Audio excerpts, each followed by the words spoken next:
আমরা মানিকগঞ্জের উদ্দেশ্যে রওনা দিয়েছি। ঢাকার প্রচণ্ড জ্যাম। এখন আমরা আছি বাংলা মোটর ফ্লাইওভারের উপরে। দেখুন বাংলা মোটর ফ্লাইওভারের পুরো জ্যাম, দাঁড়িয়ে আছি।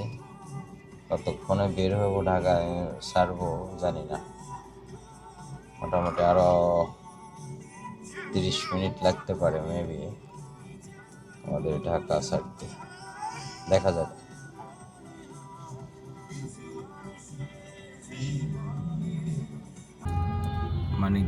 মানিকগঞ্জ যাই, মানিকগঞ্জ দেখাবো আপনাদের, মানিকগঞ্জ দেখাবো। রাস্তায় অনেক জ্যাম, সন্ধ্যার সময় তো অনেক জ্যাম রাস্তায়। আমরা সিংগাইর রাস্তা, সিংগাইর মিত্তরা পার হয়ে সিংগাইয়ের দিকে আমরা সামনে আরো মনে হয় 14 থেকে 15 কিলোমিটার পরে গিয়ে আমাদের মানিকগঞ্জ পাবো। রাস্তাগুলো কিন্তু বেশ সুন্দর, ভালো লাগছে কিন্তু দেখতে, কে বলেন? খুব ভালো লাগছে।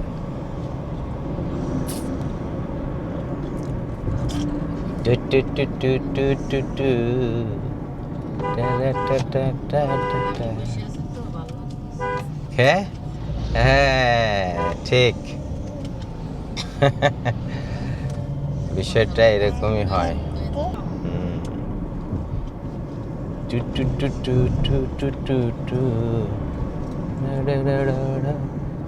কত সুন্দর লাগছে তাই না? এটা হলো মিতরা বাজার, মিতরা। এর আগে একবার এই জায়গায় একটা গ্যাঞ্জাম দেখেছিলাম যখন আসছিলাম, তখন এখানে একটা গ্যাঞ্জাম, বেশ গ্যাঞ্জাম, আরে জ্যাম, কি অবস্থা দেন। যাই হোক, এটা মিতরা বাজার থেকে আমরা যাচ্ছি, মিতরা বাজার পার হচ্ছি।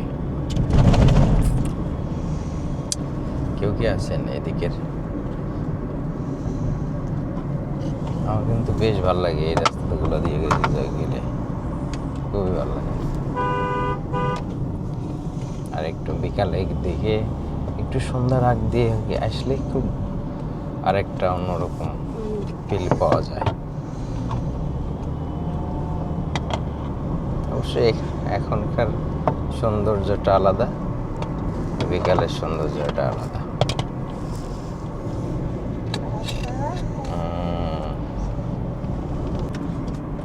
বেউথা মোড়, বেউথা।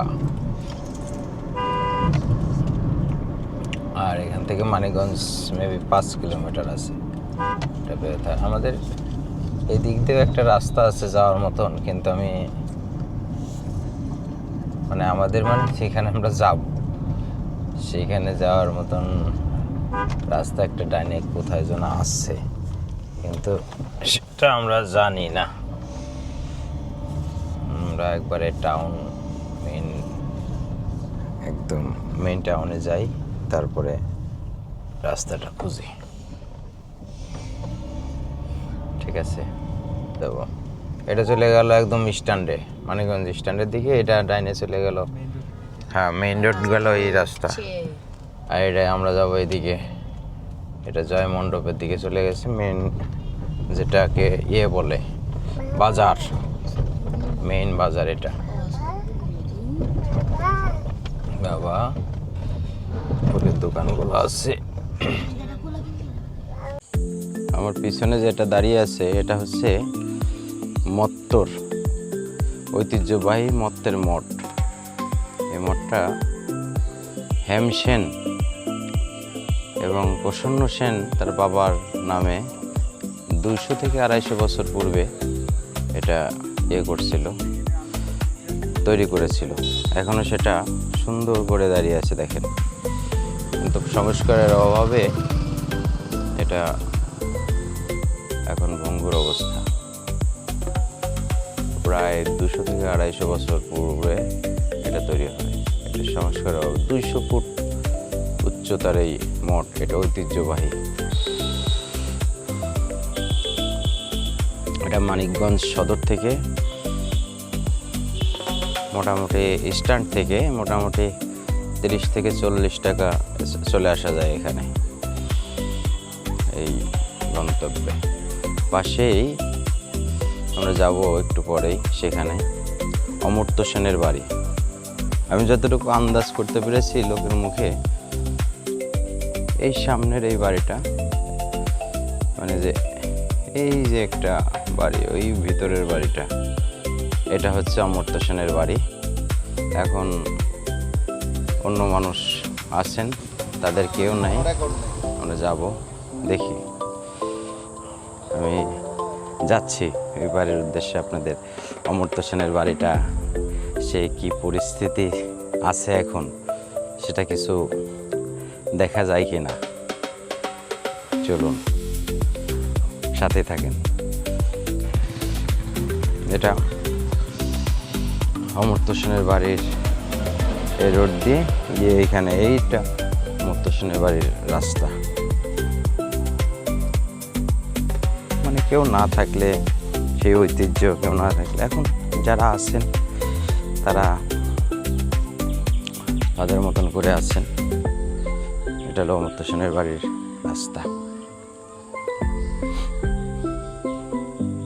কিন্তু আগের কিছু নেই, নতুন করে সংস্কার করে সব কিছু তৈরি করে রাখছি।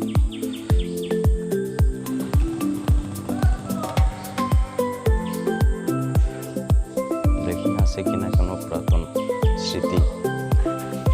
আমি কথা বলবো যারা এখন অবস্থান করছে অমর্ত্য সেনের বাড়িতে, তাদের জজ বাড়ি ছিল আর অমর্ত্য সেনের বাড়ি ছিল পাশাপাশি, চাচা বাস্তা ছিল তাদের।